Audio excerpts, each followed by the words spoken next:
നമസ്കാരം. PSC exam ഗൈഡിലേക്ക് എല്ലാവർക്കും സ്വാഗതം. LDC AGS എക്സാമിനേഷൻസ് പ്രിപ്പയർ ചെയ്യുന്നവർക്ക് ഒരു റിവിഷൻ പ്ലാനുമായിട്ടാണ് ഞാൻ വന്നിട്ടുള്ളത്.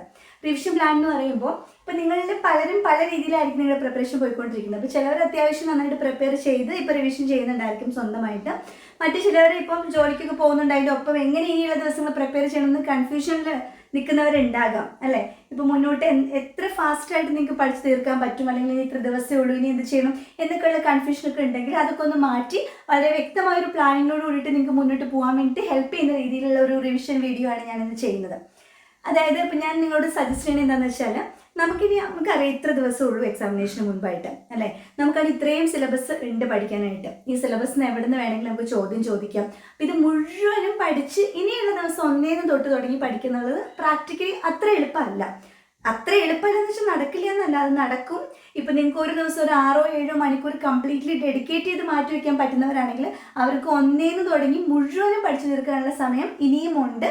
നിങ്ങളുടെ ലാസ്റ്റ് സ്റ്റേജൊക്കെയാണ് നിങ്ങൾ എക്സാം എഴുതുന്നുണ്ടെങ്കിൽ. അങ്ങനെ ആർക്കെങ്കിലും ഒന്നേന്ന് ഫുള്ളായിട്ട് പഠിച്ചു തീർക്കണം എന്നുണ്ടെങ്കിൽ നിങ്ങൾ എന്നെ കോൺടാക്ട് ചെയ്താൽ മതി. ഞാൻ നിങ്ങൾക്ക് വേറെ സെപ്പറേറ്റ് ഗൈഡൻസ് തരാൻ എന്ത് ചെയ്യണം എന്നുള്ളത്. ഒരു 6-7 മണിക്കൂർ സ്പെൻഡ് ചെയ്യാൻ പറ്റുന്നുണ്ടെങ്കിൽ എന്നെ കോൺടാക്ട് ചെയ്യാം. ഓക്കെ.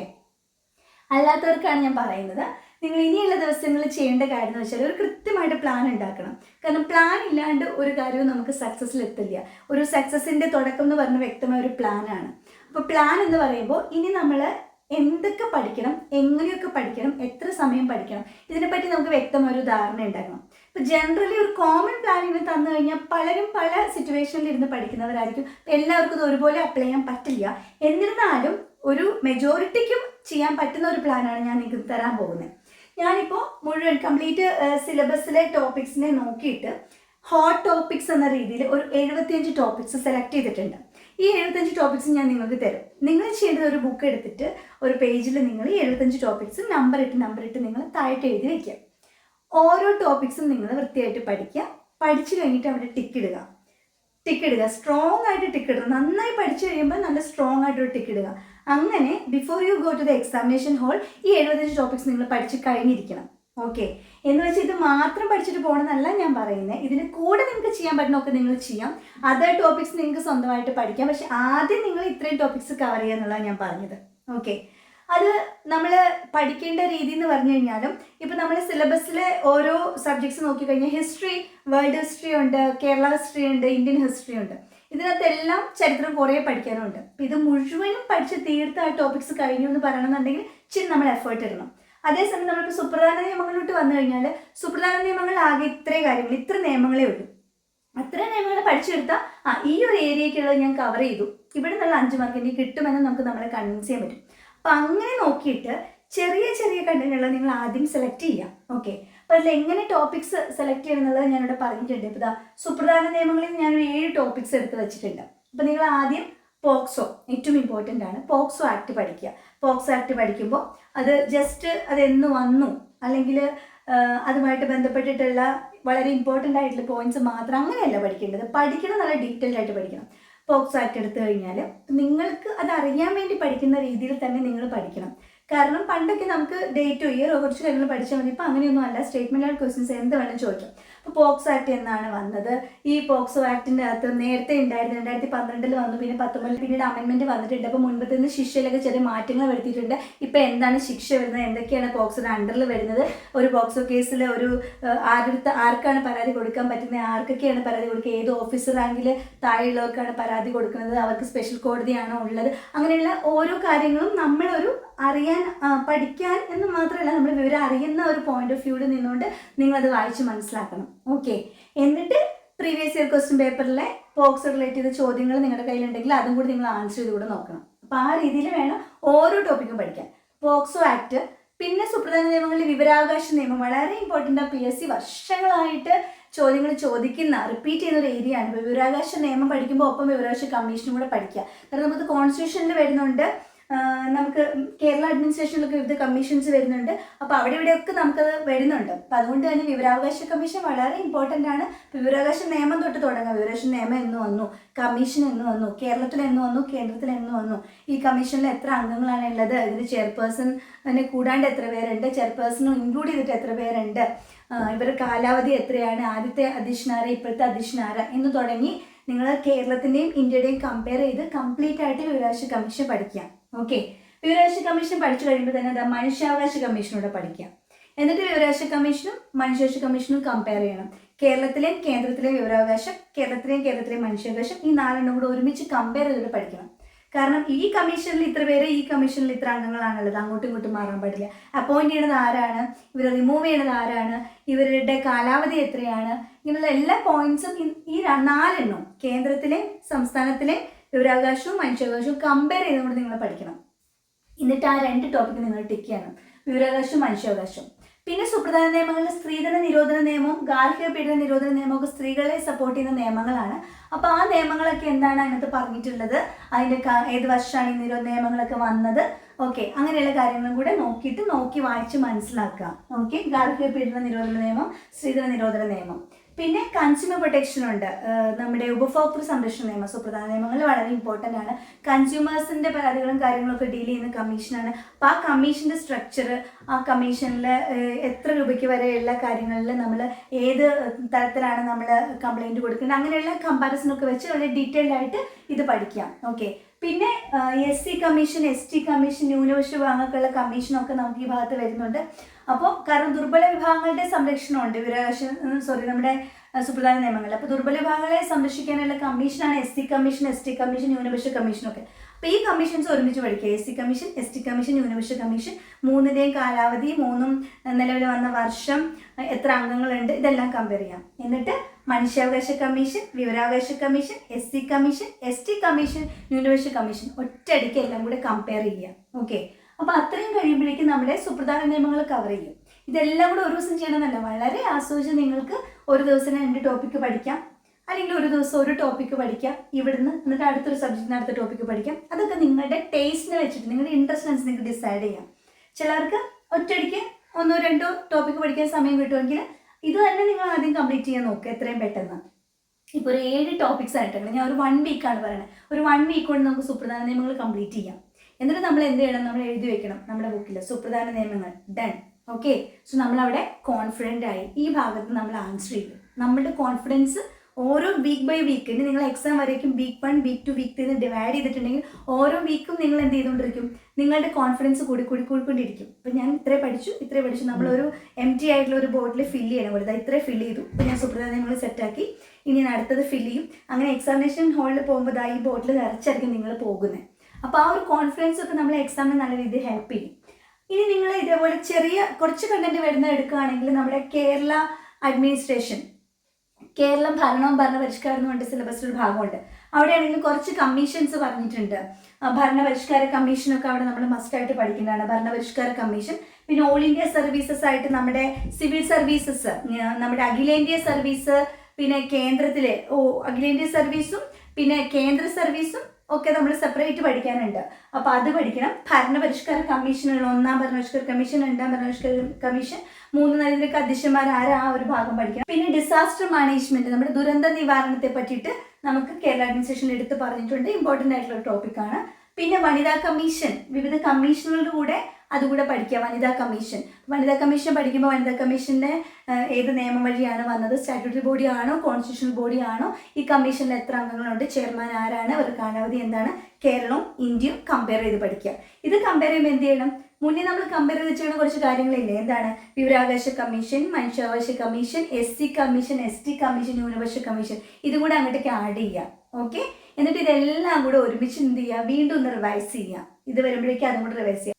അങ്ങനെ കമ്പയർ ചെയ്യുമ്പോൾ നമുക്ക് വ്യക്തമായിട്ടുള്ള ധാരണ ഉണ്ടാകും. വിവരാവകാശ കമ്മീഷൻ വന്നത് ഏത് വർഷമാണ്, മനുഷ്യാവകാശ കമ്മീഷൻ ഏത് വർഷമാണ്, 2005 വന്നത് ഏതാ, 93 വന്നത് ഏതാ, 2007 വന്നത് ഏതാണ്, അങ്ങനെ എല്ലാം നമുക്ക് കമ്പയർ ചെയ്യാം. ഓക്കെ, അപ്പോൾ എല്ലാം കമ്പയർ ചെയ്ത് കഴിഞ്ഞാൽ നമുക്ക് ഈ കമ്മീഷൻസ് സെറ്റ് ആവും. ഒരു ടോപ്പിക് കൂടി ഇതിൻ്റെ കൂടെ പറയുകയാണെങ്കിൽ, ഞാൻ അതിൻ്റെ കൂടെ വിട്ടുപോയതാണ്, ഈ കമ്മീഷനുകളുടെ കൂടെ നിങ്ങൾക്ക് ബാലാവകാശ കമ്മീഷൻ, ഇവിടെ സുപ്രധാന നിയമങ്ങളിൽ നിങ്ങൾക്ക് ബാലാവകാശ സംരക്ഷണം, ബാലാവകാശവുമായിട്ട് ബന്ധപ്പെട്ട് കുട്ടികളുടെ സംരക്ഷണവുമായിട്ട് ബന്ധപ്പെട്ട് ബാലാവകാശ കമ്മീഷൻ കൂടി നിങ്ങൾ അവിടെ പഠിക്കണം കേട്ടോ, ബാലാവകാശ കമ്മീഷൻ. അപ്പോൾ എത്ര കമ്മീഷൻസ് ആയി, വിവരാവകാശം, മനുഷ്യാവകാശം, വനിതാ കമ്മീഷൻ, ബാലാവകാശ commission, SC commission, ST commission, ന്യൂനപക്ഷ കമ്മീഷൻ, ഇതെല്ലാം കൂടി ഒരുമിച്ച് പഠിക്കാൻ പോയാൽ തദൈവയാണ്. അപ്പം ഓരോന്നായിട്ട് വിവരാവകാശ കമ്മീഷൻ നല്ല തരവാക്കുക, അത് കഴിഞ്ഞ് മനുഷ്യാവകാശ കമ്മീഷൻ പഠിക്കുക, ഇത് രണ്ടും കൂടെ കമ്പയർ ചെയ്ത് തരവാക്കുക, പിന്നെ SC ST ഒരുമിച്ച് പഠിച്ചിട്ട് ഇതെല്ലാം കൂടെ കമ്പയർ ചെയ്യുക, പിന്നെ SC ST ന്യൂനപക്ഷം കൂടെ പഠിച്ചിട്ട് ഒരുമിച്ച് കമ്പയർ ചെയ്യുക, ബാലാവകാശം കൂടെ പഠിച്ച് കമ്പയർ ചെയ്യുക. അപ്പോൾ അത്രയും ഭാഗം സെറ്റാകും. ഓക്കെ. പിന്നെ തണ്ണീർത്തടം നമുക്ക് പഠിക്കാനായിട്ട് നമ്മുടെ സിലബസിൽ തണ്ണീർത്തടവുമായിട്ട് ബന്ധപ്പെട്ട ടോപ്പിക്സ് നമ്മുടെ കേരള അഡ്മിനിസ്ട്രേഷനിൽ കൊടുത്തിട്ടുണ്ട്. പിന്നെ കേരള ഗവൺമെന്റിന്റെ പദ്ധതികളുണ്ടല്ലോ, ആരോഗ്യക്ഷേമ പദ്ധതികൾ, സാമൂഹ്യക്ഷേമ പദ്ധതികൾ, കുടുംബശ്രീ പദ്ധതികൾ. അപ്പം അതെല്ലാം എല്ലാ പദ്ധതികളൊന്നും പഠിക്കാൻ പറ്റില്ല, എന്നാലും കുറേ കോമൺ ആയിട്ടുള്ള പദ്ധതികളുണ്ട്. ആ പദ്ധതികളും കൂടെ കുറേ പദ്ധതികൾ നിങ്ങൾ പഠിച്ചിരിക്കണം. ഓക്കെ.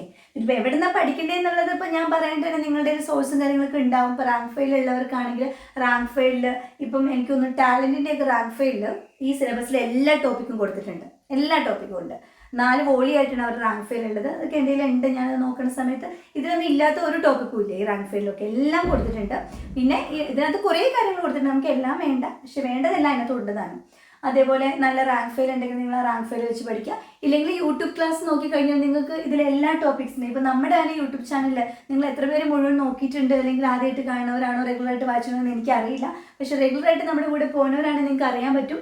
ഞാൻ അത്യാവശ്യം ഇപ്പം ഞാൻ ഈ പറഞ്ഞ ടോപ്പിക്സിലും മിക്ക ടോപ്പിക്സിനാണ് നമ്മൾ ഇട്ടിട്ടുള്ളതാണ്. വിവരാവകാശ കമ്മീഷനും ബാലവകാശ കമ്മീഷനും സുപ്രധാന നിയമങ്ങളും പിന്നെ ദുരന്ത നിവാരണവും ഇതൊക്കെ തന്നെ, ഈ ആരോഗ്യക്ഷേമ പദ്ധതി, സാമൂഹ്യക്ഷേമ പദ്ധതി, ഓൾ ഇന്ത്യ സർവീസസ്, ഇതെല്ലാം തന്നെ നമ്മൾ ഇട്ടിട്ടുണ്ട്. ഓക്കെ.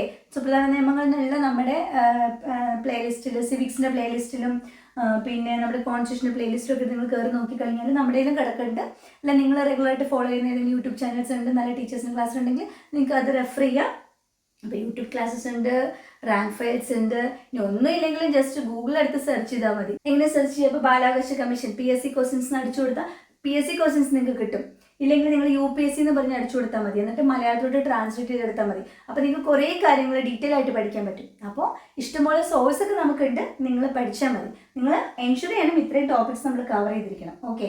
അപ്പോൾ 7 6 7 7 14 അല്ലെ 8 ടോപ്പിക്സ് വന്നു. 8 6 ഒരു 14 ടോപ്പിക്സ് ആയി. 2 ആഴ്ച കൊണ്ട് അത് നിങ്ങൾക്ക് തീർക്കാൻ പറ്റും. ഓക്കെ. അപ്പോൾ week 1 week 2 കഴിയുമ്പോഴേക്കും നമ്മൾ ഇത്രയും നിറച്ചു. സുപ്രധാന നിയമങ്ങളും കേരള അഡ്മിനിസ്ട്രേഷനും കഴിഞ്ഞു. ഇനി നമ്മൾ ഇന്ത്യൻ ഭരണഘടനയിലോട്ട് വരുവാണെങ്കിൽ ഇന്ത്യൻ കോൺസ്റ്റിറ്റ്യൂഷനിനകത്ത് കോൺസ്റ്റിറ്റ്യൂന്റ് അസംബ്ലി, ഭരണഘടനാ നിർമ്മാണ സമിതി വളരെ ഡീറ്റെയിൽ ആയിട്ട് പഠിക്കുക. കാരണം അവിടുന്ന് എപ്പോഴും ചോദിക്കാറുണ്ട്.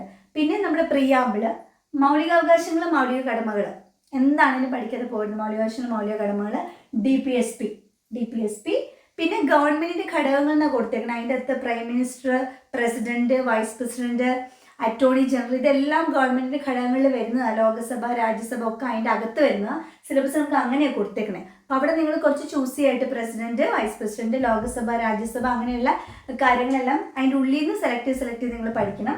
പിന്നെ ലിസ്റ്റ് വളരെ ഇമ്പോർട്ടൻ്റ് ആണ്. സ്റ്റേറ്റ് ലിസ്റ്റ് എന്താ, കൺകറന്റ് ലിസ്റ്റ് എന്താ, പിന്നെ നമ്മുടെ സെൻട്രൽ ലിസ്റ്റ് എന്താണ്, ആ ലിസ്റ്റിൽ വരുന്ന കാര്യങ്ങൾ എന്തൊക്കെയാണെന്നുള്ളത് നോക്കുക. പഞ്ചായത്തി രാജ്യം വളരെ ഇമ്പോർട്ടൻ്റ് ആണ്. പഞ്ചായത്ത് രാജിനകത്ത് ഡിഫറെൻറ്റ് കമ്മീഷൻസ്, പിന്നെ പഞ്ചായത്ത് രാജിൻ്റെ സ്ട്രക്ചർ, ഗ്രാമസഭ അങ്ങനെയുള്ള കാര്യങ്ങൾ, അതെല്ലാം നമുക്ക് ഉള്ളിൽ നിന്ന് ഒരുപാട് ചോദ്യം ചോദിക്കാനുള്ള സ്കോപ്പുള്ള ഏരിയാസ് ആണ്. അതുകൊണ്ടിട്ടാണ്. പിന്നെ വളരെ ഇമ്പോർട്ടൻ്റ് ആണ് ഇമ്പോർട്ടൻ്റ് അമെൻമെൻറ്റ്സ്. ഷുവർ ക്വസ്റ്റ്യൻ അവിടെ നിന്ന് ഉണ്ടാകും.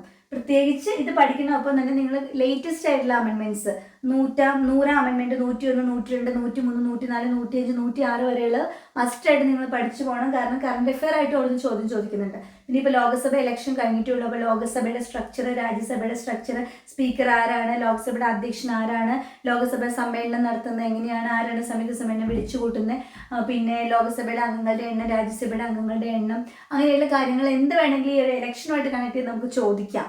അതുകൊണ്ട് നല്ല രീതിയിൽ കോൺസ്റ്റിറ്റ്യൂഷനിൽ നിങ്ങൾ കുറച്ച് സമയം ഇൻവെസ്റ്റ് ചെയ്യണം. ഓക്കെ. അപ്പോൾ ഞാനൊരു 10 ക്ലാസ്സാണ് ഇവിടെ ഇട്ടിരിക്കുന്നത്. ഒരു 1.5 ആഴ്ച നിങ്ങൾ എടുക്കാം. 1.5 ആഴ്ച എടുത്ത് വളരെ വൃത്തിയായിട്ട് ഇന്ത്യൻ കോൺസ്റ്റിറ്റ്യൂഷൻ പഠിക്കുക. ഇന്ത്യൻ കോൺസ്റ്റിറ്റ്യൂഷനിലെ എല്ലാ ടോപ്പിക്സും നമ്മുടെ പ്ലേലിസ്റ്റ് കിടക്കുന്നുണ്ട്. നിങ്ങൾക്ക് ജോലി ചെയ്യുന്നവരോട് ഞാൻ പറയണത് വെച്ചാൽ നിങ്ങൾ ട്രാവൽ ചെയ്യുന്ന സമയത്ത് നിങ്ങൾ ജസ്റ്റ് ഹെഡ്സെറ്റ് വല്ലതും വെച്ചിട്ട് ക്ലാസ് കേൾക്കുക, വെറുതെ കേട്ടുകൊണ്ട് പോവാം. നിങ്ങൾ വീട്ടിൽ കിച്ചണിൽ വർക്ക് ചെയ്യുന്ന വീട്ടമ്മമാരാണെങ്കിൽ നിങ്ങൾ കുക്ക് ചെയ്യുന്ന സമയത്ത് നല്ല വോളിയം ഉള്ള നല്ല ക്ലാസ് എടുത്തിട്ട് നിങ്ങൾ പ്ലേ ചെയ്ത് കേൾക്കുക. ഇപ്പം നിങ്ങൾ ഇപ്പം എൻ്റെ ക്ലാസ്സൊക്കെ ആണെങ്കിൽ ഞാൻ അങ്ങനെ കുറേ ഇങ്ങനെ കേട്ടിട്ട് പഠിച്ചിട്ടുള്ള കാര്യങ്ങളൊക്കെ ഒരു എക്സാം ഹോളിലൊക്കെ ഇരിക്കുമ്പോൾ എനിക്ക് അങ്ങനെ ഓർമ്മ കിട്ടാറുണ്ട്. നമ്മൾ ആ എന്താ പറയുക ഡ്രസ്സ് വാഷ് ചെയ്യുമ്പോൾ കേട്ടതാണെങ്കിൽ ആ വാഷ് ചെയ്തുകൊണ്ടിരുന്നപ്പോൾ കേട്ടതാണെന്നുള്ള അങ്ങനെ നമുക്ക് ഓർമ്മയിൽ കിട്ടാറുണ്ട്. അപ്പോൾ നിങ്ങൾ ജോലി ചെയ്യണവർക്ക് കുറച്ചും കൂടെ നിങ്ങൾ കോൺഫിഡൻ്റ് ആയിട്ടിരിക്കുക. മറ്റുള്ളവർ വെറുതെ ഇരുന്ന് പഠിക്കുന്നതിനേക്കാൾ കൂടുതൽ നിങ്ങൾക്ക് കോൺസെൻട്രേഷൻ കിട്ടും നിങ്ങൾ ജോലി ചെയ്തുകൊണ്ട് നിങ്ങളൊന്ന് ശ്രദ്ധിച്ച് നോക്കിയാൽ. അപ്പോൾ എപ്പോഴും എല്ലാം ഫ്രീ ആയിട്ട് പഠിക്കാൻ വേണ്ടി ഇരിക്കരുത്. നമ്മൾ ബസ് സ്റ്റോപ്പിലോട്ട് നടന്നു പോകുമ്പോഴോ അല്ലെങ്കിൽ നമ്മൾ വീട്ടിൽ രാത്രി ഉറങ്ങാൻ വേണ്ടി കിടക്കുമ്പോഴോ അല്ലെങ്കിൽ കുട്ടികളെല്ലാവരാണെങ്കിൽ കുട്ടികളെ ഭക്ഷണം കൊടുക്കുന്ന സമയത്തൊക്കെ പ്ലേ ചെയ്ത് നമുക്ക് ബാക്ക്ഗ്രൗണ്ടിൽ പ്ലേ ചെയ്തോട്ടെ. ഇപ്പം എല്ലാം കേൾക്കാൻ പറ്റിയില്ലെങ്കിലും കിട്ടുന്ന പോയിന്റ്സ് ആണ് നാളെ നമുക്ക് എക്സാമുകളിലോട്ട് വരാൻ പറ്റുന്നത് പറയാൻ പറ്റില്ലല്ലോ. ഏത് ചോദ്യം എന്ന് പറയാൻ പറ്റില്ലല്ലോ. ഇപ്പം നമ്മൾ 10 മിനിറ്റിൻ്റെ ഒരു ക്ലാസ് വെച്ചു, ആദ്യത്തെ 5 മിനിറ്റ് കഴിയുമ്പോഴേക്കും നമ്മൾ കോൺസെൻട്രേഷൻ പോയെങ്കിലും ആ 5 മിനിറ്റിൽ പറഞ്ഞൊരു പോയിന്റ് ആയിരിക്കും നാളെ നമുക്കൊരു മാർക്കായിട്ട് കിട്ടാൻ പോകണം. അപ്പോൾ പരമാവധി ഇനിയുള്ള സമയം കേട്ട് പഠിക്കുക, വായിച്ച് പഠിക്കുക, എഴുതി പഠിക്കുക. ഏതാണോ നിങ്ങൾക്ക് പറ്റുന്ന മെത്തേഡ്, എല്ലാവർക്കും ഒരുപോലെ ചെയ്യാൻ പറ്റും. നിങ്ങൾക്ക് എന്താണോ കൺവീനിയൻ്റ് ആയിട്ട് ആ മെത്തേഡിൽ നിങ്ങൾ പഠിക്കാൻ നോക്കുക. ഓക്കെ, നല്ല വൃത്തിയായിട്ട് ഇത്രയും പഠിച്ചു കഴിഞ്ഞിട്ട് കോൺസ്റ്റിറ്റ്യൂഷൻ എഴുതി വയ്ക്കും. കോൺസ്റ്റിറ്റ്യൂഷൻ എല്ലാ ടോപ്പിക്കും നമ്മുടെ പ്ലേലിസ്റ്റ് കിടക്കുന്നുണ്ട്. അത്യാവശ്യം നല്ല രീതിയിൽ റെഫർ ചെയ്ത് ഞാൻ എടുത്ത ക്ലാസ്സുകളാണ്. അപ്പോൾ നിങ്ങളത് കണ്ടാൽ മതി, നിങ്ങൾക്ക് കേട്ടാൽ മതി, നിങ്ങൾക്ക് കുറേ കാര്യങ്ങൾ പഠിക്കാൻ പറ്റും. മസ്റ്റായിട്ട് ഇത്രയും ടോപ്പിക്സ് പഠിച്ചിരിക്കണം. ഓക്കെ, അപ്പോൾ നമ്മൾ ഒരു വീക്ക് 4 ഒക്കെ ആകുമ്പോഴേക്കും, ഒരു 1 മന്ത് ആകുമ്പോഴേക്കും അത്രയും തീരുന്നു. ഇനി നമ്മൾ ചെയ്യേണ്ടതെന്ന് പറഞ്ഞിട്ടുണ്ടെങ്കിൽ, ഞാൻ ഈ ജൂലൈ എക്സാമിനേഷൻ ഉള്ളവരോട് പറയണത് എന്താണെന്ന് വെച്ചാൽ, നിങ്ങൾ ടെൻഷൻ അടിക്കരുത്. ഇതിൻ്റെ കൂടെ തന്നെ നമ്മൾ മലയാളം, ഇംഗ്ലീഷ്, മാത്സും പോകണം. ഞാൻ ഇവിടെ വെച്ച് പറയാൻ കഴിയുന്നത് വെച്ചാൽ, ഇപ്പോൾ ജൂലൈയിലെ എക്സാമിന് വിചാരിക്കും, അയ്യോ ഞങ്ങളുടെ എക്സാം ഉടനെ ഞങ്ങൾക്ക് ഇതൊന്നും ഇങ്ങനെ വെച്ചിട്ട് പോകാൻ സമയമില്ല. നിങ്ങളോട് ഞാൻ പറഞ്ഞത് നിങ്ങൾക്ക് ഇത്ര സമയമല്ലേ ഉള്ളൂ, നിങ്ങൾക്ക് എന്താണ് കൂടുതൽ സമയം കിട്ടുള്ളൂ. നിങ്ങൾ ഒറ്റയടിക്ക് ഓടിച്ച് റിവൈസ് ചെയ്താൽ മതി. നിങ്ങൾക്ക് റിവിഷൻ ചെയ്യാനുള്ള സമയമൊക്കെ ഓൾമോസ്റ്റ് കഴിഞ്ഞു. അപ്പോൾ നിങ്ങൾ വേഗം ഈ ടോപ്പിക്സ് റിവൈസ് ചെയ്യുക. അപ്പോൾ ഇതിലിപ്പോൾ ഒരു ടോപ്പിക്ക് പഠിക്കാൻ എത്ര വേണം? കൂടിപ്പോയ 1 മണിക്കൂർ വേണമായിരിക്കും മാക്സിമം, അല്ലേ? 1 മണിക്കൂർ അവിടെ എടുത്തു കഴിഞ്ഞാൽ അടുത്ത 1 മണിക്കൂർ നിങ്ങൾ മലയാളം, ഇംഗ്ലീഷ്, മാത്സ് ഇതിനു വേണ്ടി ഫോക്കസ് ചെയ്യാം. മലയാളവും ഇംഗ്ലീഷും നിങ്ങൾ പ്രീവിയസ് ക്വസ്റ്റ്യൻസ് മാത്രം നോക്കി പ്രിപ്പയർ ചെയ്യുക. പ്രീവിയസ് ക്വസ്റ്റ്യൻസ് തന്നെ വർക്ക് ചെയ്യുക. മാത്സ് ആണെങ്കിലും നമുക്ക് ഇത്ര ഏരിയ ഉണ്ട്, അത്ര ഏരിയ ചോദിക്കുന്നുള്ളൂ. ഇഷ്ടം പോലെ യൂട്യൂബ് ക്ലാസ്സസ് നിങ്ങൾക്ക് കിട്ടും മാത്സിൻ്റെ. നമ്മളും എല്ലാ ടോപ്പിക്സിനും തന്നെ ക്ലാസ് മിക്കവാറും ചാനലിൽ ഇട്ടിട്ടുണ്ട്. നിങ്ങൾക്ക് റാങ്ക് ഫൈസ് ഉള്ളവരാണെങ്കിൽ ചോദ്യം എടുത്തിട്ട് ചെയ്ത് നോക്കി ആൻസർ കറക്റ്റ് ചെയ്ത് നോക്കുക. അപ്പോൾ അങ്ങനെ മലയാളം, ഇംഗ്ലീഷും മാത്സും എല്ലാ ദിവസവും നിങ്ങളുടെ ഈ ഇതിൻ്റെ കൂടെ കൊടുക്കുക. അപ്പോൾ 1 മണിക്കൂർ ഈ സബ്ജക്റ്റിന് വിട്ടാൽ 1 മണിക്കൂർ മലയാളം, ഇംഗ്ലീഷ്, മാത്സിന് കൊടുക്കുക. 2 മണിക്കൂർ ഏറ്റവും ചെറിയ നിങ്ങൾക്ക് പഠിക്കാൻ പറ്റില്ലേ? ഇനി അടുത്തൊരു 1/2 മണിക്കൂറോടെ നിങ്ങൾക്ക് കണ്ടെത്താൻ പറ്റുവാണെങ്കിൽ ഓഫ് കോഴ്സ് നിങ്ങൾ എന്ത് ചെയ്യണം? ഒരു പ്രീവിയസ് ഇയർ ക്വസ്റ്റ്യൻ പേപ്പർ എടുത്ത് അത് പ്രാക്ടീസ് ചെയ്യാൻ നോക്കുക. പ്രീവിയസ് ഇയർ ക്വസ്റ്റ്യൻ പേപ്പർ ആണെങ്കിലും ഇഷ്ടംപോലെ ബുക്സ് ഉണ്ട്, ക്വസ്റ്റ്യൻ പേപ്പർ ബുക്സ് ഉണ്ട്. ഇപ്പോൾ ഞാൻ തന്നെ റീസെൻ്റ്ലി ദിശ പബ്ലിക്കേഷൻസിൻ്റെ ഒരു ബുക്കിനെ പറ്റി പറയേണ്ടായിരുന്നു. 590 രൂപയുള്ളൂ. 60 ക്വസ്റ്റ്യൻ പേപ്പർ അതിൻ്റെ അകത്തുണ്ട്. ഓക്കെ, ഈ 60 ക്വസ്റ്റ്യൻ പേപ്പർ ഒരു ദിവസം ഒരു ക്വസ്റ്റ്യൻ പേപ്പർ വെച്ച് വർക്ക് ചെയ്യാൻ 60 ക്വസ്റ്റ്യൻ പേപ്പർ നമുക്ക് വർക്ക് ചെയ്തിട്ട് പോകാൻ പറ്റും. 60 ദിവസം കഴിഞ്ഞിട്ട് എക്സാം ഉള്ളവർക്കാണെങ്കിൽ, അല്ലേ? അപ്പോൾ അത്രയും നമ്മൾ ഈ ക്വസ്റ്റ്യൻ പേപ്പറിലൂടെ പല കാര്യങ്ങളും നമ്മൾ പഠിക്കും. 1 വേർഡ് ക്വസ്റ്റ്യൻസ് ഒക്കെ നമുക്ക് ഈസി ആയിട്ട് അതിൽ നിന്നേ കിട്ടുള്ളൂ. ആ ക്വസ്റ്റ്യൻ പേപ്പർ ചെയ്യുമ്പോഴായിരിക്കും നമുക്ക് കുറച്ചും കൂടെ പല കാര്യങ്ങളും, നമുക്ക് അറിയാത്ത കാര്യങ്ങൾ പഠിക്കാൻ പറ്റുക. ഇപ്പം നമ്മൾ ചെയ്തു, ആൻസർ കറക്റ്റ് ചെയ്തു, നമുക്ക് തെറ്റിയിട്ട് ഒന്നുകൂടെ പഠിക്കുന്ന കാര്യങ്ങൾ നമുക്ക് കൂടുതൽ ഓർക്കാനുള്ള സാധ്യതയുണ്ട്. അപ്പോൾ 3 ആയിട്ട് നിങ്ങൾ ഒരു ദിവസത്തെ ഡിവൈഡ് ചെയ്യുക. സമയം നിങ്ങൾ സെപ്പറേറ്റ് ചെയ്യുക. ഒരു സമയം നിങ്ങൾ സബ്ജക്റ്റ് പഠിക്കാൻ വേണ്ടിയിട്ട് ഒരു സ്ലോട്ട്, സെക്കൻഡ് സ്ലോട്ട് നിങ്ങൾ ഇംഗ്ലീഷ്, മലയാളം, മാത്സിന് വേണ്ടിയിട്ട് വയ്ക്കുക. തേർഡ് സ്ലോട്ട് നിങ്ങൾ ക്വസ്റ്റ്യൻ പേപ്പർ വർക്ക് ചെയ്യാൻ വേണ്ടിയിട്ട് വെക്കുക. അത് എത്ര മണിക്കൂർ കിട്ടും എന്നുള്ള ഇറ്റ്സ് അപ് ടു യു. നിങ്ങൾക്ക് 3 മണിക്കൂറാണ് ഏറ്റവും കുറഞ്ഞത് കിട്ടിയോളെങ്കിൽ ആ 3 മണിക്കൂർ ഇങ്ങനെ യൂസ് ചെയ്യുക. അല്ലെങ്കിൽ നിങ്ങൾക്ക് 4 മണിക്കൂർ കിട്ടുന്നവരാണെന്നുണ്ടെങ്കിൽ നിങ്ങൾ എന്ത് ചെയ്യുക? അതനുസരിച്ച് ബാക്കി സമയം നിങ്ങൾ കൂടുതൽ ടോപ്പിക്സ് കവർ ചെയ്യാൻ നോക്കുക. മനസ്സിലായില്ലേ? ഒരു ടോപ്പിക്കോ 2 ടോപ്പിക്കോ എന്നുള്ളത് നിങ്ങൾ ഇറ്റ്സ് അപ് ടു യു ആണ്. ചിലർക്ക് 1/2 മണിക്കൂർ വേണ്ട, ചില ടോപ്പിക്ക് പഠിക്കാൻ നമുക്ക് 1 മണിക്കൂർ വേണ്ട, 1/2 മണിക്കൂർ മതി. അപ്പോൾ നമുക്ക് 2 ടോപ്പിക്ക് പഠിക്കാം, അല്ലേ? ചിലർക്ക് പെട്ടെന്ന് പഠിക്കാൻ പറ്റുന്നവരായിരിക്കും, അവർക്ക് 3 ടോപ്പിക്ക് പഠിക്കാം. അപ്പോൾ അതൊക്കെ ഇറ്റ്സ് അപ് ടു യു. ഓരോരുത്തരുടെയും ഒരു ക്യാപ്പബിലിറ്റി പോലെ നിങ്ങൾ അത് ചെയ്യുക, എത്ര പഠിക്കുന്നുള്ളൂ. പക്ഷേ ഇങ്ങനെ 3 സെഷനായിട്ട് ഡിവൈഡ് ചെയ്യുക. ഈ ടോപ്പിക്സിൽ ഒരെണ്ണം പഠിച്ചിരിക്കണം. പിന്നെ കറണ്ട് അഫെയർ അതൊക്കെ ഇറ്റ്സ് അപ് ടു യു, നിങ്ങളുടെ ക്യാപ്പബിലിറ്റി പോലെ ഇരിക്കും, അല്ലേ? അപ്പോൾ ഞാൻ ഇത്രയും പറയുന്നത്, നിങ്ങൾ 3 ആയിട്ട് ഡിവൈഡ് ചെയ്യുക നിങ്ങളുടെ ടൈമിന്. ഒരു ടൈം നിങ്ങൾ ടോപ്പിക്സ് പഠിക്കാൻ വേണ്ടി എടുക്കുക. അടുത്തൊരു പാർട്ട് നിങ്ങൾ മലയാളം, ഇംഗ്ലീഷ്, മാത്സിന് കൊടുക്കുക. 3ാമത്തെ ഒരു പാർട്ട് പ്രീവിയസ് ഇയർ ക്വസ്റ്റ്യൻസ് ചെയ്യാൻ വേണ്ടിയിട്ട് നിങ്ങൾ ശ്രമിക്കുക. ഓക്കെ, അപ്പം എത്ര ടോപ്പിക്സ്, എന്തോരം സ്മാർട്ടായിട്ട്, അതെല്ലാം ഇറ്റ്സ് അപ് ടു യു എന്നുള്ളതാണ് എനിക്ക് പറയാനുള്ളത്. പിന്നെ കറണ്ട് അഫെയറിൻ്റെ കാര്യം വരുമ്പോൾ, കറണ്ട് അഫെയർസ് നമ്മൾ സെലക്ട് ചെയ്ത കറണ്ട് അഫെയർസ് ആദ്യം പഠിക്കുക. ഇപ്പം അവാർഡ്സ്, എഴുത്തച്ഛൻ അവാർഡ്, വയലാർ, വള്ളത്തോൾ തുടങ്ങിയ സാഹിത്യ പുരസ്കാരങ്ങൾ, ചലച്ചിത്ര പുരസ്കാരങ്ങൾ, ഓസ്കാർ, നോബൽ പ്രൈസ്, ഇങ്ങനെയുള്ള പുരസ്കാരങ്ങൾ. ഇപ്പോൾ നോബൽ പ്രൈസൊക്കെ പഠിക്കുമ്പോൾ ആർക്ക് കിട്ടി ഏതിനെന്ന് മാത്രമല്ല, ഇപ്പോൾ ഫിസിക്സിന് കിട്ടിയെങ്കിൽ എന്ത് കണ്ടുപിടുത്തത്തിലാണ് കിട്ടിയത്, അതുമായിട്ട് ബന്ധപ്പെട്ട കാര്യങ്ങളുണ്ടെങ്കിൽ ആ കാര്യങ്ങളും കൂടെ വായിച്ചു പോകണം. കാരണം അങ്ങനെയൊക്കെ നമുക്ക് ചോദ്യങ്ങൾ ഇപ്പോൾ ചോദിക്കുന്നത്. ഓക്കെ, നേരത്തെ പേര് മാത്രം മതി. ഇപ്പം അങ്ങനെയല്ല, എന്ത് കണ്ടുപിടുത്തത്തിലാണ് കിട്ടിയത്, അതിലുള്ള ടേംസ്, കാര്യങ്ങൾ. ഓക്കെ, അപ്പോൾ അവാർഡ്സ് ഇതെല്ലാം വരും. സിനിമയുമായിട്ട് ബന്ധപ്പെട്ട് ഈ പറഞ്ഞ സിനിമ അവാർഡ്സും ചോദ്യങ്ങളുണ്ട്.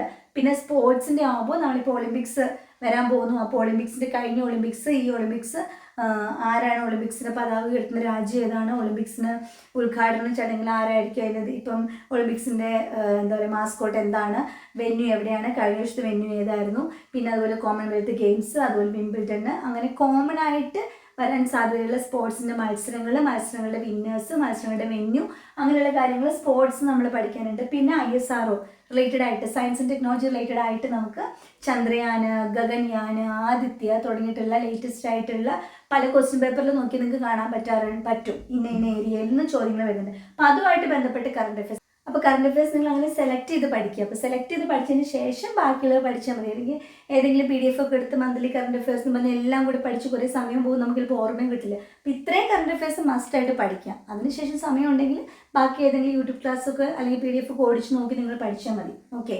അപ്പോൾ കറണ്ട് അഫെയർ ഞാൻ ഇത് പറയാൻ കാര്യം, നിങ്ങൾ ഈ ഒരു 3 സെക്ഷനുണ്ട്, എല്ലാ ദിവസവും ഒരു 10 മിനിറ്റ് ഇതിലെ ഒരു ടോപ്പിക്കിന് മാറ്റി വെച്ചാലും നല്ലതായിരിക്കും. എല്ലാം കൂടെ ഒരുമിച്ച് പഠിക്കാൻ നിൽക്കണ്ട. ഒരു ദിവസം എഴുത്തച്ഛനമ്മയുടെ മാത്രം പഠിച്ചു, പിറ്റേ ദിവസം വയലാർ പഠിച്ചു, പിറ്റേ ദിവസം വള്ളത്തോൾ പഠിച്ചു, എന്നിട്ട് അത് കമ്പയർ ചെയ്യും. അങ്ങനെ കുറച്ചായിട്ട് കറണ്ട് അഫയേഴ്സിനെ ഡിവൈഡ് ചെയ്ത് പോവുകയാണെങ്കിൽ അതിൻ്റെ കൂടെ അങ്ങ് പൊക്കോളും, വലിയ ബുദ്ധിമുട്ട് വരില്ല. അല്ലാതെ നിങ്ങൾക്ക് ഒരുമിച്ച് പഠിക്കാനാണെങ്കിൽ നിങ്ങൾ അങ്ങനെ പഠിക്കുക. ഇറ്റ്സ് അപ് ടു യു കേട്ടോ. അത് നിങ്ങളുടെ ഒരു ഡിസിഷൻ പോലെ എടുക്കുക. ഞാൻ 2 രീതിയിലുള്ള സജഷൻ തന്നിട്ടുണ്ട്. കോൺസ്റ്റിറ്റ്യൂഷനിൽ നമ്മൾ ആ UPSC, അറ്റോർണി ജനറൽ, ധനകാര്യ കമ്മീഷൻ, തെരഞ്ഞെടുപ്പ് കമ്മീഷൻ ഇതും കൂടെ നോക്കണേ എന്താണെങ്കിലും. എക്കണോമിക്സിൽ നിന്നാണെങ്കിൽ പ്ലാനിംഗ് കമ്മീഷൻ, പഞ്ചവത്സര പദ്ധതികൾ, നീതി ആയോഗ് മസ്റ്റായിട്ട് പഠിക്കുന്ന ടോപ്പിക്സാണ്. പ്ലാനിംഗ് കമ്മീഷൻ, പഞ്ചവത്സര പദ്ധതികളൊക്കെ പഠിക്കുമ്പോൾ ഡീറ്റെയിൽഡ് ആയിട്ട് പഠിക്കും. 1-ാം പഞ്ചവത്സര പദ്ധതിയുടെ കാലഘട്ടം, 2ന്റെ കാലഘട്ടം, എന്തിന് പ്രാധാന്യം കൊടുത്തു, എന്താണ് സക്സസ് ആയിരുന്നു, സക്സസ് അല്ലായിരുന്നു, അല്ലെങ്കിൽ ഹരിത വിപ്ലവം വന്ന ഏത് കാലത്താണ്, അങ്ങനെ വളരെ ഡീറ്റെയിൽഡ് ആയിട്ട് ഓരോ പഞ്ചവത്സര പദ്ധതി കാലഘട്ടത്തിൽ ആരായിരുന്നു അന്ന് ഇന്ത്യയുടെ പ്രധാനമന്ത്രി. ഇപ്പോൾ 5-ാം പഞ്ചവത്സര പദ്ധതി ദാരിദ്ര്യ നിർമ്മാർജ്ജനമാണ്, അന്ന് ഇന്ദിരാഗാന്ധി ആയിരുന്നു. അപ്പോൾ ഇന്ദിരാഗാന്ധി കാലഘട്ടം ഏതാണ്, അങ്ങനെ കമ്പയർ ചെയ്തും കൂടെ ഒന്ന് പഠിച്ച് വൃത്തിയായിട്ട് പഠിക്കുക. 5 ഇയർ പ്ലാൻസ്, നീതി ആയോഗ്, പിന്നെ റിസർവ് ബാങ്ക് ഓഫ് ഇന്ത്യ അതിനെ പറ്റിയിട്ട്, പിന്നെ കാർഷിക വിളകൾ, ഇതൊക്കെ ചില SCRT ചാപ്റ്റേഴ്സ് അങ്ങനെ തന്നെ PSC ചോദ്യം ചോദിക്കാറുണ്ട്. ഞാൻ മറ്റൊരു ക്ലാസ്സിൽ നിങ്ങൾ നോക്കേണ്ട SCRT ചാപ്റ്റേഴ്സിനുള്ള ലിസ്റ്റ് തരാം. അപ്പോൾ നിങ്ങൾ ആ രീതിയിൽ എക്കണോമിക്സിനെ നിങ്ങൾ ടോപ്പിക്സ് നിങ്ങൾ സെലക്ട് ചെയ്ത് പഠിക്കുക. അപ്പോൾ ഒരു 5-6 ടോപ്പിക്സ് പഠിക്കുമ്പോഴേക്കും അത്യാവശ്യം എക്കണോമിക്സ് നിങ്ങൾക്ക് കവർ ചെയ്യാനായിട്ട് പറ്റും. ഓക്കെ. പിന്നെ വന്നിട്ട് നമ്മുടെ ഹിസ്റ്ററി ജോഗ്രഫിയിലോട്ട് വരികയാണെങ്കിൽ, ഹിസ്റ്ററി ജോഗ്രഫിയാണ് ഏറ്റവും കൂടുതൽ കണ്ടന്റ് ഉള്ളത്. കാരണം വേൾഡ് ഉണ്ട്, ഇന്ത്യ ഉണ്ട്, കേരളം ഉണ്ട്. അപ്പോൾ വേൾഡ് ഹിസ്റ്ററിയിലോട്ട് വരികയാണെങ്കിൽ, വേൾഡ് ഹിസ്റ്ററി എന്നൊരു ചോദ്യം ഷുവറാണ്, നമുക്കറിയാം എല്ലാ വിപ്ലവങ്ങളും പഠിക്കാനുണ്ട്. അപ്പോൾ എന്നാലും വേൾഡ് ഹിസ്റ്ററിയിലെ വിപ്ലവങ്ങളെല്ലാം പഠിക്കണം. ഇംഗ്ലണ്ടിലെ വിപ്ലവം, അമേരിക്കൻ വിപ്ലവം, ഫ്രഞ്ച് വിപ്ലവം, ചൈനീസ് വിപ്ലവം, റഷ്യൻ വിപ്ലവം, എല്ലാ വിപ്ലവങ്ങളും വൃത്തിയായിട്ട് പഠിക്കണം. അത് നിങ്ങൾക്ക് വേണമെങ്കിൽ ഓരോ ദിവസം ഓരോന്ന് പഠിച്ചിട്ട് ഇങ്ങനെ കമ്പയർ റിവിഷൻ ചെയ്യാം. അല്ലെങ്കിൽ ഒരു ദിവസം 2 എണ്ണം പഠിക്കുക, അടുത്ത ദിവസം 2 എണ്ണം പഠിക്കുക, കമ്പയർ ചെയ്യുക. അതെങ്ങനെ വേണം ചെയ്യാം. എല്ലാ വിപ്ലവങ്ങളും പഠിച്ചിരിക്കണം. പിന്നെ ഇന്ത്യൻ ഹിസ്റ്ററിയിൽ വരുമ്പോൾ 1857 തൊട്ട് 1947 വരെയുള്ള ഇന്ത്യൻ ചരിത്രത്തിലെ പ്രധാനപ്പെട്ട സംഭവങ്ങൾ ഒരു ടൈം ലൈനായിട്ട് ഒരുമിച്ച് പഠിച്ചാൽ അതായിരിക്കും നല്ലത്. ഓക്കെ. അപ്പോൾ ഇവിടെയൊക്കെ എനിക്ക് നിങ്ങളോട് സജസ്റ്റ് ചെയ്യാനുള്ളത്, ഇപ്പോൾ എക്കണോമിക്സിൻ്റെ ആണെങ്കിലും നമ്മൾ കംപ്ലീറ്റ് ക്ലാസ് പ്ലേലിസ്റ്റ് കിടക്കുന്നുണ്ട്. ഹിസ്റ്ററിയുടെ ആണെങ്കിൽ ഞാൻ ഒരു 15 days റിവിഷൻ പ്ലാൻ എന്ന് പറഞ്ഞിട്ട് കഴിഞ്ഞ LDCക്ക് വേണ്ടിയിട്ട് ഒരു ക്ലാസ് ചെയ്തിട്ടുണ്ടായിരുന്നു. അപ്പം നമ്മുടെ ഒരു പ്ലേലിസ്റ്റ് തന്നെ നിങ്ങൾക്ക് കാണാൻ പറ്റും. 15 days റിവിഷൻ പ്ലാനുണ്ട്. അതിനകത്ത് ഹിസ്റ്ററിയൊക്കെ എടുത്ത് നോക്കിയാൽ ഈ 57 തൊട്ട് ഇതിങ്ങനെ ഓർഡറിൽ ടൈം ലൈനായിട്ട് എല്ലാ ഇവൻറ്റ്സും ഞാൻ പറഞ്ഞു പോയിട്ടുണ്ട്. അപ്പോൾ അതൊക്കെ ഒന്ന് കേൾക്കുകയാണെങ്കിൽ നിങ്ങൾക്ക് നല്ലൊരു റിവിഷന് ഹെൽപ്ഫുൾ ആയിരിക്കും. കാരണം അത്രയും കംപ്ലീറ്റ് ആയിട്ട് ഒരു ഒറ്റ ക്ലാസ്സിൽ 1 മണിക്കൂറിൻ്റെ അടുത്ത് വരും ഫുള്ളായിട്ട് ഹിസ്റ്ററി കവർ ചെയ്യുന്ന ഒരു റിവിഷൻ ക്ലാസ്. ഹിസ്റ്ററി മാത്രമല്ല എല്ലാത്തിൻ്റെയും 15 days കൊണ്ട് റിവിഷൻ തീർക്കത്തക്ക രീതിയിൽ. അതെനിക്ക് പറയാനുള്ളത്. ജൂലൈയിൽ എക്സാമിന് പോകുന്നവർ വേണമെങ്കിൽ നിങ്ങൾ അതൊന്ന് ഫോളോ ചെയ്താൽ നിങ്ങൾക്ക് നല്ലതായിരിക്കും. 15 ദിവസം നിങ്ങൾക്ക് 15 ദിവസം കൊണ്ട് തീർക്കുന്ന ഒരു റിവിഷൻ ഞാൻ ഇട്ടിട്ടുണ്ട്. കറണ്ട് അഫെയർ നോക്കണ്ട, ഹിസ്റ്ററിക്ക് 1, ജോഗ്രഫിക്ക് 1, അങ്ങനെ എല്ലാ ദിവസവും ഓരോരോ ടോപ്പിക്ക് വെച്ച് ഞാൻ കംപ്ലീറ്റ് കവർ ചെയ്തിട്ടുണ്ട്. അപ്പോൾ അടുത്തൊരു 15 ദിവസം നിങ്ങൾ മുടങ്ങാണ്ട് അതിൽ ഓരോ ദിവസം ഓരോന്ന് കണ്ടാൽ നിങ്ങൾക്ക് നല്ല രീതിയിൽ ഹെൽപ്ഫുൾ ആയിരിക്കും. ഓക്കെ. പിന്നെ സ്വാതന്ത്ര്യാനന്തര ഇന്ത്യ എന്ന് പറഞ്ഞിട്ട് SCRTയിൽ ഒരു ചാപ്റ്റർ ഉണ്ട്. മസ്റ്റാണ്, അവിടുന്ന് ചോദ്യങ്ങൾ ഷുവറായിട്ടും ചോദിക്കും. അപ്പോൾ ആ ചാപ്റ്റർ വിടാതെ പഠിച്ചോളണം. ജോഗ്രഫിയിലോട്ട് വരികയാണെങ്കിൽ അങ്ങനെ തന്നെയാണ്. ജോഗ്രഫിയിലും നമുക്കിത് 3 ഉണ്ട്. വേൾഡും ഉണ്ട്, ഇന്ത്യ ഉണ്ട്, കേരളം ഉണ്ട്. മെയിൻലി എർത്തിൻ്റെ സ്ട്രക്ചർ, അറ്റ്മോസ്ഫിയർ അന്തരീക്ഷം, കാറ്റുകൾ, ശിലകൾ, പിന്നെ മാപ്പ് എന്നുള്ള ഭാഗത്ത് SCRT ചാപ്റ്റർ ഉണ്ട്. അതുമൊക്കെ പറയുന്നത് അവിടെ നിന്നൊക്കെ ചോദ്യങ്ങൾ വരുന്നുണ്ട്. അതുപോലെ ഇന്ത്യയുടെ ആണെങ്കിലും ഭൂപ്രകൃതി, ഇന്ത്യയുടെ പഠിക്കുമ്പോൾ ഉത്തരപർവ്വത മേഖല, ഉത്തരമഹാസമുദ്രം, ഉപദ്വീപ പീഠഭൂമി, തീരസമുദ്രങ്ങൾ, ഇന്ത്യയുടെ അത്രയും ഡീറ്റെയിൽ ആയിട്ട് ഭൂപ്രകൃതി പഠിക്കണം. പിന്നെ നമ്മുടെ ഊർജ്ജ സ്രോതസ്സ്, പരമ്പരാഗത ഊർജ്ജ സ്രോതസ്സുകൾ, ഇന്ത്യൻ വ്യവസായം, വളരെ ഇമ്പോർട്ടൻ്റ് ആയിട്ടുള്ള 1-2 SCRT ചാപ്റ്റേഴ്സ് ഉണ്ട്. അവിടെ നിന്നാണ് എപ്പോഴും ചോദിക്കുക. ഇന്ത്യൻ ഗതാഗതം, വ്യോമഗതാഗതം, കര, നാവിക, അതെല്ലാം ഡീറ്റെയിൽഡ് ആയിട്ട് നമ്മുടെ SCRT ചാപ്റ്ററിലുണ്ട്. അത് തന്നെയാണ് അങ്ങനെ ചോദിച്ച് കാണാറ് എപ്പോഴും. അവിടെ നിന്നാണ് ഈ നാഷണൽ വാട്ടർ വേസ് ഒക്കെ ചോദിക്കാറുള്ളത്. കേരള ജോഗ്രഫിയിട്ട് വരുമ്പോഴേക്കും നമ്മുടെ നദികൾ, കായലുകൾ, കേരളത്തിലെ നദികൾ, കായലുകൾ, വന്യജീവി സങ്കേതങ്ങൾ, ദേശീയോദ്യാനങ്ങൾ, പിന്നെ ജലവൈദ്യുത പദ്ധതികളുണ്ട്. അത്രയും ടോപ്പിക്സ്. അത് ഒരു കൂടിപ്പോൾ ഒരു മണിക്കൂർ എടുത്ത് ഓടിച്ച് അത്രയും ടോപ്പിക്സ് ഒരുമിച്ച് നോക്കാവുന്നതേ ഉള്ളൂ. നിങ്ങൾക്ക് ഒറ്റ ക്ലാസ്സിൽ നിങ്ങൾക്ക് നോക്കി തീർക്കാവുന്നതേ ഉള്ളൂ. കേരള റിവേഴ്സ്, ലേക്സ്, ജലവൈദ്യുത പദ്ധതികൾ, പിന്നെ നമ്മുടെ ഇത് wild life sanctuaries, okay, national parks. അപ്പോൾ അത്രയും കാര്യങ്ങൾ കേരള ജോഗ്രഫിയിൽ നിന്ന് പഠിക്കാം. പിന്നെ കേരള ഹിസ്റ്ററി എന്നാണെങ്കിൽ തിരുവിതാംകൂർ രാജാക്കന്മാരിൽ നിന്ന് ചോദ്യം പ്രതീക്ഷിക്കാം. അതുപോലെ യൂറോപ്യന്മാരുടെ ആഗമനം, നമുക്ക് പോർച്ചുഗീസുകാർ, ഡച്ചുകാർ, ബ്രിട്ടീഷുകാർ, ഫ്രഞ്ചുകാർ അവർ വന്നതും അവരുടെ കോൺട്രിബ്യൂഷൻസ് നമുക്ക് പഠിക്കാനുണ്ട്. അപ്പോൾ ആ ഭാഗം. പിന്നെ ഐക്യ കേരളം, ഇത്രയാണ് സിലബസിൽ പറഞ്ഞിട്ടുള്ളത്. അപ്പോൾ അത് തിരുവിതാംകൂർ രാജാക്കന്മാർ ഒരുമിച്ച് പഠിക്കുക. ഓരോരുത്തരുടെയും പോയിന്റ്സ് സെപ്പറേറ്റ് ചെയ്ത് നിങ്ങൾ പഠിച്ച് കമ്പയർ ചെയ്യണം. പിന്നെ യൂറോപ്യന്മാരുടെ ആഗമനം, ഐക്യ കേരളം, ഇത്രയാണ് കേരള ജോഗ്രഫിയിൽ നിന്ന് വരുന്നത്, കേരള ഹിസ്റ്ററിയിൽ നിന്ന് വരുന്നത്. അപ്പോൾ ഇത്രയും കാര്യങ്ങളാണ് ഹിസ്റ്ററിയിലും ജോഗ്രഫിയിലും ഉള്ളത്. പിന്നെ വന്നിട്ട് നമുക്ക് നമ്മുടെ കലാ, സാഹിത്യം, സാംസ്കാരികമുണ്ട്. അതൊക്കെ മുഴുവൻ പഠിക്കാൻ നിന്ന് കഴിഞ്ഞാൽ നമുക്ക് ഒരുപാടുള്ള കാര്യങ്ങളാണ്. അപ്പോൾ അതിൽ നിന്നൊക്കെ നിങ്ങൾ ഏതെങ്കിലും 1-2 ദിവസം സ്പെൻഡ് ചെയ്ത് ഏറ്റവും ഇമ്പോർട്ടൻ്റ് ആയിട്ടുള്ള കാര്യങ്ങൾ മാത്രം പഠിക്കുക. പ്രത്യേകിച്ച് കറണ്ട് അഫെയർ റിലേറ്റഡ് ആയിട്ടാണെങ്കിൽ അത്രയും നല്ലതാണ്. സ്പോർട്സ് എന്തായാലും അവിടെ പറയുന്നുണ്ട്. സ്പോർട്സിൽ നിങ്ങൾ ഇമ്പോർട്ടൻറ്റ് ടേംസ്, സ്പോർട്സുമായിട്ട് ബന്ധപ്പെട്ട് ഈ പദം ഏത് ഗെയിംസുമായിട്ട് ബന്ധപ്പെട്ടതാണ്, അല്ലെങ്കിൽ എത്ര മെമ്പേഴ്സ് ഓരോ ഐറ്റത്തിലും കളിക്കുന്നുണ്ട്, പിന്നെ പ്രധാനപ്പെട്ട വെന്യൂസ്, അങ്ങനെ സെലക്ട് ചെയ്ത് പഠിക്കുക. ഓക്കെ. ഇത് കൂടാതെ നിങ്ങൾ ചെയ്യേണ്ടത് കറണ്ട് അഫെയർ ആണ്. പ്രത്യേകിച്ച് എക്കണോമിക്സിനും പൊളിറ്റിനും കോൺസ്റ്റിറ്റ്യൂഷനും കറണ്ട് അഫെയർ നന്നായിട്ട് പഠിക്കണം. കോൺസ്റ്റിറ്റ്യൂഷൻ എന്ന് പറയുമ്പോൾ ഇപ്പോൾ ലോകസഭ ലേറ്റസ്റ്റ്, പിന്നെ ലേറ്റസ്റ്റ് അമെൻമെൻറ്റ്, പിന്നെ എക്കണോമിക്സ് ആണെങ്കിൽ ബജറ്റിൽ പറഞ്ഞിട്ടുള്ള കാര്യങ്ങൾ, അങ്ങനെയുള്ള കാര്യങ്ങൾ മസ്റ്റായിട്ടും എക്കണോമിക്സും കോൺസ്റ്റിറ്റ്യൂഷനും നല്ല രീതിയിൽ കറണ്ട് അഫെയർ നിങ്ങൾ പഠിക്കണം. ഓക്കെ. ഇത്രയാണ് മെയിനായിട്ട് നമുക്ക് വരുന്നത്. കമ്പ്യൂട്ടർ ഉണ്ട്. കമ്പ്യൂട്ടറിൻ്റെ അകത്ത് നിങ്ങൾ input output devices, memory, primary memory, secondary memory നന്നായിട്ട് പഠിക്കുക. ക്യാഷ് മെമ്മറി, ചെയ്ത രജിസ്റ്റർ ഉണ്ട്, അങ്ങനെയുള്ളത്. പിന്നെ പ്രധാനമായിട്ടും സൈബർ നിയമങ്ങളുണ്ടല്ലോ, നമ്മുടെ സൈബർ കുറ്റകൃത്യങ്ങളും, പിന്നെ ഇമ്പോർട്ടൻറ്റ് സെക്ഷൻസ്, സൈബർ ഹാക്കിംഗ്, അങ്ങനത്തെ കാര്യങ്ങൾ, പിന്നെ ഫിഷിംഗ് എന്താ, ഹാക്കിംഗ് എന്താ, പിന്നെ ഇൻ്റർനെറ്റ്, വെബ് ബ്രൗസർ, പിന്നെ വെബ് സെർച്ച് എൻജിൻസ് എന്തൊക്കെയാണ്, അങ്ങനത്തെ കാര്യങ്ങൾ, പിന്നെ ഓപ്പറേറ്റിംഗ് സിസ്റ്റം. ഇത്രയാണ് ഫസ്റ്റ് നിങ്ങൾ പഠിച്ചു തീർക്കേണ്ട ടോപ്പിക്സ് കമ്പ്യൂട്ടറിൽ നിന്ന്. ഓക്കെ. പിന്നെ നമ്മുടെ സയൻസിലോട്ട് വരുമ്പോൾ ഫിസിക്സ്, കെമിസ്ട്രി, ബയോളജി എന്നാണെങ്കിലും ഇതുപോലെ ബയോളജിയിൽ മനുഷ്യ ശരീരം എന്നുണ്ട്. മനുഷ്യ ശരീരം എന്ന് മാത്രമേ പറഞ്ഞുള്ളൂ, അതിൽ എല്ലാം ഇൻക്ലൂഡഡ് ആണ്. നമ്മുടെ തല, കിഡ്നി, ലെൻസ്, ഹാർട്ട്, കണ്ണ്, ചെവി, മൂക്ക്, അല്ലേ, പല്ല്, എല്ലാം ഇൻക്ലൂഡഡ് ആണ്. അപ്പോൾ ആ ഭാഗങ്ങളെല്ലാം നോക്കുക. പിന്നെ രോഗകാരികൾ വളരെ ഇമ്പോർട്ടൻ്റ് ആയിട്ടുള്ള ഒരു ടോപ്പിക്കാണ്. വിറ്റാമിൻസ് വളരെ ഇമ്പോർട്ടൻ്റ് ആണ്. ഫിസിക്സിനകത്താണെങ്കിൽ താപം, ബലം, ചലനം, പിന്നെ പ്രകാശം, ശബ്ദം, പ്രവൃത്തി, ഊർജം. കെമിസ്ട്രി ആണെങ്കിൽ വാതക നിയമങ്ങൾ, മൂലകങ്ങൾ, ലോഹങ്ങൾ, അലോഹങ്ങൾ, ആറ്റം, ഇത്രയും കാര്യങ്ങൾ നന്നായിട്ട് കെമിസ്ട്രിയിൽ നിന്ന് നോക്കുക. അപ്പോൾ ഇതെല്ലാം കൂടി ചേർത്താണ് ഞാനൊരു 75 ദിവസം കൊണ്ട് തീർക്കാൻ നിങ്ങൾക്ക് പറ്റും. ഓക്കെ. 75 അല്ലെങ്കിൽ അങ്ങറ്റം പോയാൽ മാക്സിമം 80, അല്ല പുറകോട്ട് കുറയ്ക്കുകയാണെങ്കിൽ നമുക്കൊരു 70 ദിവസം കൊണ്ട്. കാരണം ഓരോന്നിനും ഓരോ ദിവസം ഇടേണ്ട കാര്യമില്ല. 1, 2, 3 ടോപ്പിക്സൊക്കെ നമുക്ക് ഒരു ദിവസം പഠിക്കാൻ പറ്റും. ഓക്കെ. അപ്പോൾ ആ രീതിയിൽ നിങ്ങൾക്ക് എത്രത്തോളം സമയമുണ്ടോ അതനുസരിച്ച് കൂട്ടിയും കുറച്ച് നിങ്ങൾക്ക് അഡ്ജസ്റ്റ് ചെയ്യാം. ഒരു 75 ഡേയ്സിൻ്റെ ഒരു പ്ലാനായിട്ടാണ് ഞാൻ ഇത്രയും ടോപ്പിക്സ് നിങ്ങൾക്ക് തന്നിട്ടുള്ളത്. പിന്നെ അതിൻ്റെ കൂടെ തന്നെ നിങ്ങൾ എല്ലാ ദിവസവും മലയാളം, ഇംഗ്ലീഷ്, മാത്സും കൊണ്ടുപോയിക്കൊള്ളണം. കറണ്ട് അഫെയർ ഞാൻ പറഞ്ഞ പോലെ പ്ലാൻ ചെയ്തിട്ട് സെപ്പറേറ്റ് ചെയ്തിട്ട് പഠിക്കാം. ഓക്കെ. ഇങ്ങനെ ചെയ്താൽ നിങ്ങൾക്ക് ഇനിയുള്ള ദിവസങ്ങളിൽ കൃത്യമായിട്ട് നിങ്ങൾക്ക് ഇതേപോലെ ചെയ്ത് കഴിഞ്ഞാൽ നല്ല രീതിയിൽ എക്സാം എഴുതാനായിട്ട് സാധിക്കും. ഇനി നിങ്ങൾക്ക് എന്തെങ്കിലും സപ്പോർട്ടോ കാര്യങ്ങളോ വേണമെന്നുണ്ടെങ്കിൽ നിങ്ങൾ കമൻറ്റ് സെക്ഷനിൽ ഇടുക. ലൈക്ക് ഇമ്പോർട്ടൻ്റ് ആയിട്ടുള്ള SCERT ടോപ്പിക്സ്, SCERT ചാപ്റ്റേഴ്സ് ഞാൻ വേറെ ദിവസം നിങ്ങൾക്ക് പറഞ്ഞുതരാം. അതുപോലെ നമ്മളിപ്പം ഓരോരോ ഇമ്പോർട്ടൻ്റ് ആയിട്ടുള്ള SCERTയുടെ ചാപ്റ്ററും പ്രീവിയസ് ഇയർ ക്വസ്റ്റ്യൻ പേപ്പറിലെ കുറച്ച് കാര്യങ്ങളൊക്കെ ഡെയിലി റിവിഷൻ ക്ലാസ് ആയിട്ട് ഞാൻ ഇടുന്നുണ്ട്. അപ്പോൾ അതും നിങ്ങൾക്ക് കേൾക്കാൻ പറ്റുന്ന അത്രയും കേൾക്കുക. എല്ലാ അരമണിക്കൂറിൽ താഴെയുള്ള ക്ലാസ്സുകളാണ്. അപ്പോൾ അതും നിങ്ങൾക്ക് കേൾക്കാൻ പറ്റുന്ന അത്രയും എല്ലാ ക്ലാസ്സുകളും കേൾക്കുക, ഫോളോ ചെയ്യുക. ഓക്കെ. പിന്നെ ഇതൊക്കെ ജനറലി ഞാൻ എൻ്റെ ഒരു സൈഡിൽ നിന്ന് ഞാൻ പറഞ്ഞിട്ടുള്ളതാണ്. നിങ്ങൾക്ക് ഇതിനേക്കാളും നല്ല വ്യൂ കാര്യങ്ങളിൽ നിങ്ങൾ മുന്നോട്ട് പോകുന്നുണ്ട്, പ്ലാനിൽ പോകുന്നുണ്ടെങ്കിൽ അതങ്ങനെ കണ്ടിന്യൂ ചെയ്യാം. ഇതൊരു കൺഫ്യൂഷൻ എവിടെയെങ്കിലും ഉണ്ടെന്നുള്ളവർക്കാണ് ഞാൻ ഇങ്ങനെ പറയുന്നത്. വളരെ ഇമ്പോർട്ടൻ്റ് ആയിട്ടുള്ള കാര്യം എന്താണെന്ന് വെച്ച് കഴിഞ്ഞാൽ നിങ്ങൾ ഈ പഠിച്ച ഓരോ ടോപ്പിക്കും ഇങ്ങനെ ആദ്യമേ എഴുതി വെക്കണം. പഠിച്ചു കഴിഞ്ഞ് ടിക്ക് ഇടണം. അപ്പോൾ ടിക്കിൻ്റെ എണ്ണം ഇങ്ങനെ കൂടുമ്പോൾ നിങ്ങൾക്ക് വീണ്ടും വീണ്ടും പഠിക്കാനായിട്ടുള്ള ഒരു ത്വരയുണ്ടാകും. ഒരു ലക്ഷ്യം നമ്മുടെ മുന്നിലുണ്ട്, എനിക്ക് ഇത്രയും തീർക്കണം. ഈ ആഴ്ചത്തേക്ക് എനിക്ക് ഇത്രയും തീർക്കണം, നിങ്ങളങ്ങനെ പ്ലാൻ ചെയ്ത് പോകണം. അപ്പോൾ അത് എങ്ങനെയെങ്കിലും പഠിച്ച് തീർക്കാനുള്ള ഒരു ഫയർ നമ്മുടെ ഉള്ളിൽ വരും. അത് വരുമ്പോൾ നമ്മൾ ഉറപ്പായിട്ടും അതനുസരിച്ച് പഠിച്ച് മുന്നോട്ട് പോകും.